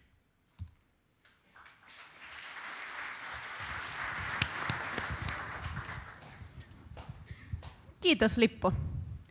Siirrytään sitten kysymyksiin. Sä kysyit siinä itse, että pitääkö nyt ostaa vai myydä, ja olit aika vahvasti siis sillä kannalla kuitenkin, että ostaa. Aikaisemmin täällä kysyttiin niistä mittareista, että miten yrityksiä seurataan, mutta mitä on ne mittarit, mitä te seuraatte siinä, että päätellään, että onko suhdannemuutos tapahtumassa? Eli minkälaisten mittareiden pohjalta sä päättelet, että ostaa tai myydä?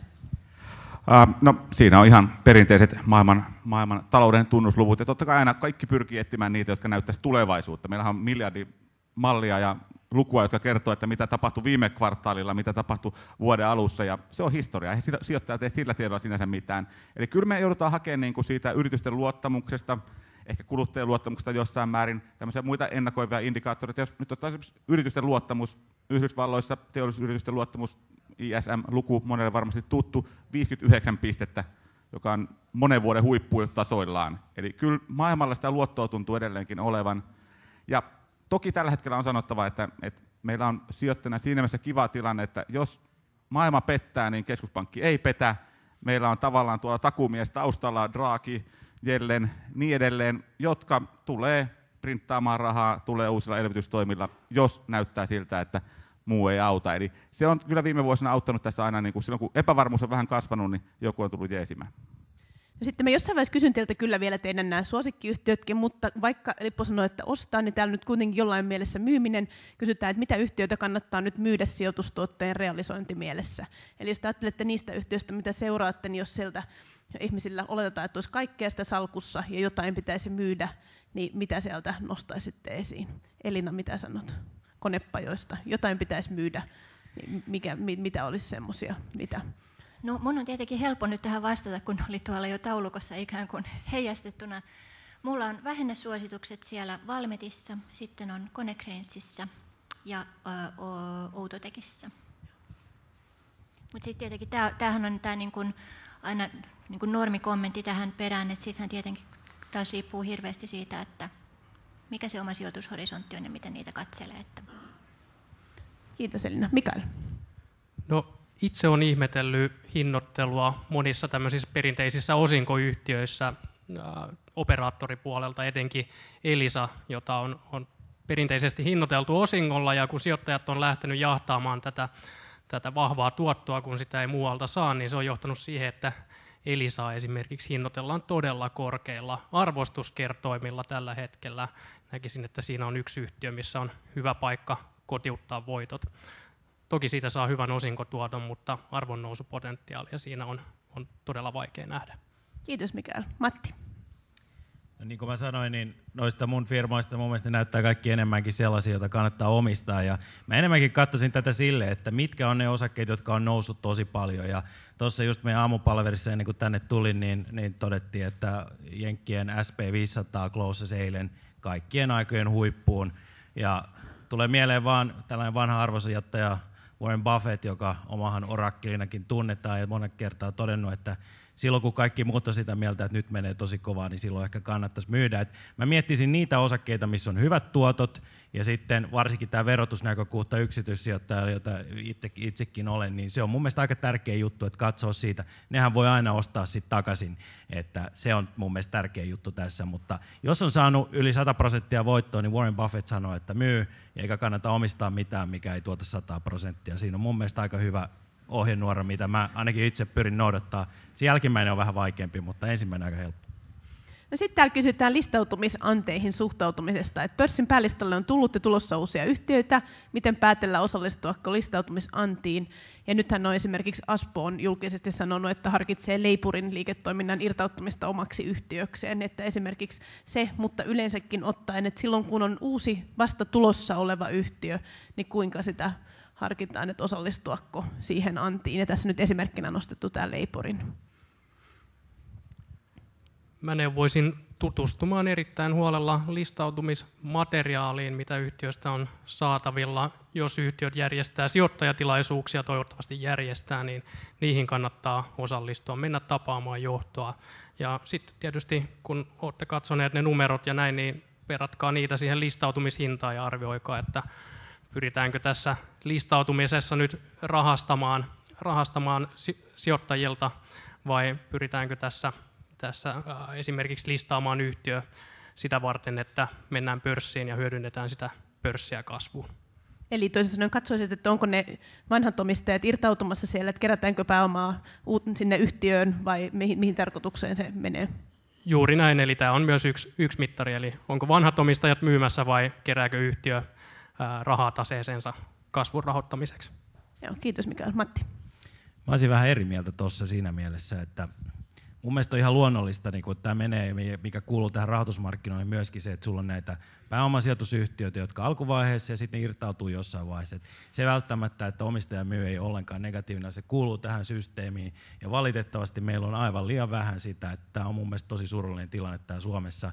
Onneksi tuo Lauri sanoi, että tässä näyttäisi nyt niin kuin hyvältä, että jotain tulossa, mutta se, joka mä muistan silloin 90-luvulla varsinkin ja 2000-luvun alussa, että ajateltiin aina, että jokainen anti, mihin osallistuu, niin siitä saa sellaisen pikavoiton. Siihen ei kannata mun mielestä lähteä mukaan ollenkaan ja se on tärkeä asia pitää mielessä, että itse miettisin ehkä enemmänkin sitä, että jos ei ole pakko ostaa siinä annissa, niin ihan hyvin voi odotella sitä ja katsoa, minne se hinta asettuu ja sitten ostaa. Jos se on hyvä yhtiö, niin kyllä sitä ehtii myöhemminkin ostaa. Onko muilla tähän tähän näkemyksiä. Sitten täällä on tullut erityisesti Matille tämmöinen pankkeja koskeva kysymys, missä on kysytty, että millä voi perustella pohjoismaisten pankkien kestävyyttä makrotalousongelmien ilmaantuessa. Eli viitataan tämmöiseen käyrään, minkä sä näytät, jossa näkyy eurokriisin vaikutus pankkien kannattavuuteen. Ja tässä pohjoismaisten pankkien käyrä putosi enemmän kuin eurooppalaisten pankkien keskimäärin. Eli miten perustelet sitä, että ne pohjoismaiset pankit pärjäisivät makrotalousongelmien edessä? Todella hieno nähdä, että joku on kiinnittänyt huomiota siihen kalvoon ja kiitos kysyjälle. Tässä on itse asiassa syynähän on itse asiassa nämä meidän eteläiset naapurit, eli Baltia, jonne kovalla innolla ruotsalaiset pankit, Swedbank ja SEB varsinkin lähtivät, ja me kaikki tiedetään, mitä Baltiassa kävi. Mutta niin kuin näette siinä kalvossa, niin se oli hyvin nopea tällainen niin kuin palautuminen, ja tämä on just kaikissa näissä finanssitilanteissa se tärkeä, että kunhan vaikka tuli shokki ja se palautuu nopeasti, niin silloin se ei ole niin vakava. Ja se kestää pitkän aikaa, se on vakava. Ja niin kuin me tiedetään, niin tänä päivänä Baltiaan niin se ei ole ollenkaan merkityksellinen. Mutta jälleen kerran osoitus siitä, että silloin kun lähdetään finanssisektorilla hakemaan voimakasta kasvua, niin todennäköisyys siihen, että se päättyy kyyneliin, on aika iso, ja näin kävi, mutta siinäkin me nähtiin itse asiassa ruotsalaisissa pankeissa, että sekä Wallenbergit että Swedbankin omistajat pääomittivat pankit uudestaan, ja nyt ne on yksi Euroopan kannattavimpia, eli nämä oli mun mielestä niitä hyviä ostonpaikkoja. Sitten mä kysyisin teiltä semmoisen hankala yhdistelmäkysymyksen. Mä ensin kysyisin Lipolta sitä, että minkälaisia maantieteellisiä painotuksia ikään kuin kannatat, ja sitten teiltä muilta sitä, että riippuen mitä Lippo vastaa, niin että mitkä teidän tarkastelemista yhtiöistä ikään kuin sitten sopisi siihen Lipon määritelmään. Eli nyt jos katsotaan ikään kuin sitä, että Lauri siinä avauspuheenvuorossaan pörssin toimitusjohtaja kertoi, että Helsingin pörssiyhtiöt toimii aika hyvin kansainvälisesti, että oikeastaan se vain pieni painoarvo pieni osa liikevaihdosta tulee täältä Suomesta ja pääosin muualta maailmasta, niin sikäli uskon, että kaikkien tarkastelukohteista löytyy kyllä niitä eri maantieteellisiä alueita, niin mitä alueet nyt erityisesti painottaisitte ja mitä toisaalta sitten kannattaisi välttää? Taas tietysti voi yleisesti todeta, että kun markkinat nousee melkein kaikkialla, nyt itse asiassa jos katsotaan viime pari vuotta, niin meillä on 2 poikkeusta oikeastaan isompana markkina-alueena, Itä-Eurooppa ja lattarit, jotka on ollut huonoja, eli niistä edelleenkin välttelisin. Venäjä on semmoinen arpa tällä hetkellä, että kukaan ei tiedä, mitä siellä tulee tapahtumaan, ja vaikka sitä halvalla saisikin, niin en edelleenkään innostu kyllä siitä pätkän vertaa suoraan sanottuna. Ehkä tuolla suosikkipuolella, niin se mikä on viime vuosina ollut, tuo jenkit on ollut kyllä tosi vahva. Ja se on niin kuin onnistunut yllättää sillä vahvuudella kerta toisensa jälkeen, ja se voi edelleenkin yllättää siellä jopa marginaalit kasvaneilla yrityksillä, vaikka ne on ennätystasolla, niin siitä huolimatta ne pystyy edelleen parantamaan. Mutta ehkä se paras potentiaali tällä hetkellä löytyy vähän ehkä yllättää meidän mielestäni Euroopasta. Kyllä viime vuosina aikana on ollut niin, että se joka pettää, joka jää jälkeen, niin se on yleensä sitten ollut se seuraava nousija siellä, niin nyt Eurooppa on vähän pettänyt. Euroopan odotukset on tosi alhaalla, turhan alhaalla. Ehkä tämä syksy säikähdys, mikä tuli jostain Saksan teollisuusluvuista, niin meni aika överiksi. Kaiken kaikkiaan Euroopassa taso on tällä hetkellä matala tuloksissa. Jos me saadaan täällä semmoista kohtuullistakin uutisvirtaa, niin Euroopalla on varaa parantaa aika reippaasti. Et sieltä ehkä lähtisi etsiä semmoisia mielenkiintoisia yrityksiä tässä tilanteessa. Eli latinalaista Amerikkaa, Venäjää vältetään ja Amerikka tai Pohjois-Amerikka ja Eurooppa olisi ne hyvät alueet. Mitä Elina sanot, että mitä konepajayhtiöitä, mihin tämän perusteella, tämän Lipon strategian perusteella kannattaisi sijoittaa? Jos tämän perusteella sijoittaa, ja jos katsoo näitä yhtiöitä ja kuinka paljon siellä on Venäjää, niin missään täällä ei itse asiassa ole mitään hirveän korkeata Venäjää. Että se on tuommoista ehkä 5% liikevaihdosta, ne missä on korkeimmillaan. Et mun mielestä niin Outotec esimerkiksi, joka on hyvin paljon kehittyvien markkinoiden niin kuin tavallaan varassa, niin 2013 muistaakseni oli just 5% se Venäjän osuus. Et se ei sinällään ole korkea. Sitten jos katsoo sitä, että uskoo, että Eurooppa lähtee ja että ihan vain sillä perusteella rupeaa valitsemaan täältä yhtiöitä, niin Konecranesissa on kova korkea Eurooppa-paino. Cargotecissa on myöskin korkeata Eurooppa-painoa. Ja sitten Ruotsista löytyy SKF, jossa on ihan niin kuin korkeimpien joukossa. Kiitos Eina. Mikael. Omalta sektorilta nostaisin IT-palveluyhtiöt ja katsoisin pohjoismaisia IT-palveluyhtiöitä. Ne on kuitenkin suhteellisen kannattavia yhtiöitä, jotka on tässä heikossa taloustilanteessa laitettu verrattain hyvää kuntoa. Jos ne saa vielä markkinalta tämän lisäksi vetoapua, niin uskon, että siinä sektorissa on nousuvaraa. Mutta siellä onko se painoarvo sitten lähinnä tätä Pohjoismaita, mitä siinä saa, vai muuten Eurooppa-painoa? Kyllä, IT-palveluyhtiöt on usein hyvin hyvin paikallista liiketoimintaa ja esimerkiksi tieto, niin se on Suomi, Ruotsi, Innofactor, Suomi, Tanska, Siili, hyvin pitkälti Suomi, tämän kaltaista. Kiitos. Matti. No mä nostaisin ton Norjan. Se on mun mielestä hirveän mielenkiintoinen markkina. Norjan markkinahan on aina ollut hinnoiteltu huomattavasti alhaisemmin kuin muut. Ja varsinkin nyt, kun öljyhinta on tullut voimakkaasti alas, niin se markkina on korjannut tosi rajusti. Ja itse asiassa viime viikolla kävin tuon Norjan öljypääkaupunki Stavangerissa ja siellä tapasin paljon ihmisiä. Ja sitten mä kovasti kyselin, että mitäs nyt kun tämä öljy on tullut alas, niin mitäs te olette nyt? Oletteko te ihan masentuneita ja nyt menee kaikki huonosti? Ja ne katteli vaan mua, että ei taida oikein poika tietää, mistä puhuu, mutta mun mielestä kuvastaa hyvin sen tilanteen, että nämä tällaiset isot muutokset makromuuttujissa ei välttämättä heijastu niihin yrityksiin, ja kurssit monissa on tullut jopa 50% alas, niin mun tällainen hetkinen suosikki on Norja, vähän tällainen vastapalloehdotus. Mitä se yhtiötä se siis tarkoittaisi? No kyllä mä katsoisin noita öljysidonnaisia yhtiöitä monia, ja varsinkin niitä, jotka on tippunut aika lailla. Ja kyllä silloin finanssisektorillakin mun mielestä erinomaisen mielenkiintoisia.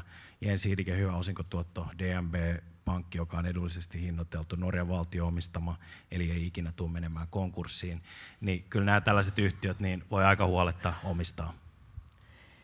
Nyt kun lähennytään loppuun, niin mä kysyn tässä vaiheessa nyt kertauksena vielä nämä teidän omat suosikkiyhtiöt, eli sanotaan 1-3, että mihin erityisesti nyt ihmisten suosittelette, että kannattaisi sijoittaa. Ja kertokaa samalla, että mikä se teidän aikahorisontti siinä suosituksessa on, että oletatteko te, että se ihminen myy sen sijoituksen kuukauden kuluttua vai vuoden kuluttua vai 10 vuoden kuluttua? Aloitetaan Matista. 6 kuukauden sihdillä niin Nordea, Swedbank ja DNB. Kiitos. Mikael. Vuoden sihdillä sanoisin, että Siili Solutions kohtuullisella riskitasolla, suhteellisen hyvä tuottopotentiaali, riskiä sietävälle sijoittajalle, ehkä vähän pidemmällä kuin 1 vuoden tähtäimellä nappaisin Baswarea. Kiitos Mikael. Elina. Meidän suositukset on 12 kuukauden horisontilla, eli siellä kun on Kone, Metso ja Cargotec ostasuosituksella, niin se on se 12 kuukautta, mitä siinä katsotaan. Ja se kolmikko siellä on, ja siinä päällimmäisenä on kyllä Kone. Lippo, saat suositella meille paitsi yhtiöitä, niin ihan mitä muuta haluat. No, kyllä mä suosittelen niitä osakkeita, joka ehkä tuli tuossa selväksi aikaisemmin. Horisonttaan, se 6-12 kuukautta on niin kuin se, mihin pystyy kohtuullisesti näkemään, että niin kuin mihin suuntaan maailma on menossa. Sen jälkeen on katsottava uudestaan, jos mietitään, että tässä on tosiaan tosi pitkä nousuputki jo takana, niin onhan selvää, että lähempänä me ollaan loppua kuin alkua tässä näin. Ja mitä huikeita tuottoja ei tule millään muulla kuin sillä, että me saadaan porukka innostua nyt oikein kunnolla ja tehdään se kupla, johon tämä sitten lopulta sitten räsähtää, mutta yleensä kuplan loppuvaiheessa saadaan tosi hyviä tuottoja, että mä näkisin, että siihen olisi vielä tilaa.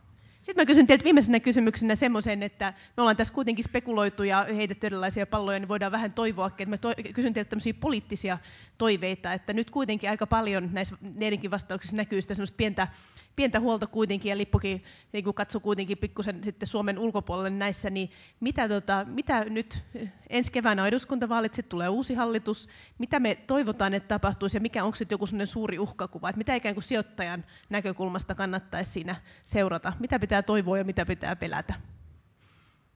Matti. No kyllä mä tuossa 2-3 viikkoa sitten Helsingin Sanomien vieraskynässä oli Sammon konsernijohtaja Kari Stadikin kirjoitus jo totesi hyvin negatiivisen sävyyn näistä veroista. Ja mun täytyy kyllä myöntää, että mä olen samaa mieltä, että verotuksen alentaminen olisi kaiken A ja O.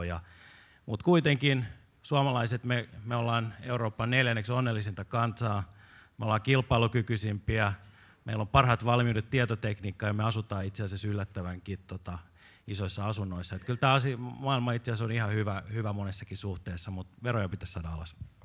Kiitos Matti Ahokas. Mikael. Mulla on vähän samansuuntaisia toiveita ja palaisin ehkä siihen Laurin alkuesitykseen. Eli etenkin listautumiseen liittyvät kynnykset pitäisi poistaa, verotukselliset kynnykset, jotta me saadaan meidän pörssiä elvytettyä ja sinne uusia listautujia ja uusia menestystarinoita. Sen, mitä jonkun verran kuitenkin listautumismarkkinaa seuraa ja tietää, ketä sieltä on tulossa, niin valitettavan usein kuulee, että vaikka sitä ei suoraan sanota, niin se eriarvoistava verotus on kuitenkin aika monelle yrittäjälle se kynnys, minkä takia ei uskalleta lähteä listautumaan, ja se on täysin turha kynnys. Kiitos Mikael Rautanen. Elina. Joo, no ehkä tämä on vähän sillä tavalla, että kun itse katselee maailmaa näiden niin kuin konepajojen silmin tavallaan, niin siitä tuntuu niin kuin suomalaisena, kun katselee välillä sitä, että mitä tapahtuu, että on jotenkin semmoinen niin kuin kuitenkin vielä perusodotus siitä, että sitä kasvua vaan on. Ja sitten kun katsoo näitä konepajoja, jotka aika monet niistä vetää Euroopassa sitä toimintaa alas ja sitä siirretään Aasiaan tai missä se kasvu sitten siellä onkaan. Ja tavallaan, että mitä kaikkea niin kuin sen kehityksen edes niin kuin pysäyttämiseksi voisi tehdä.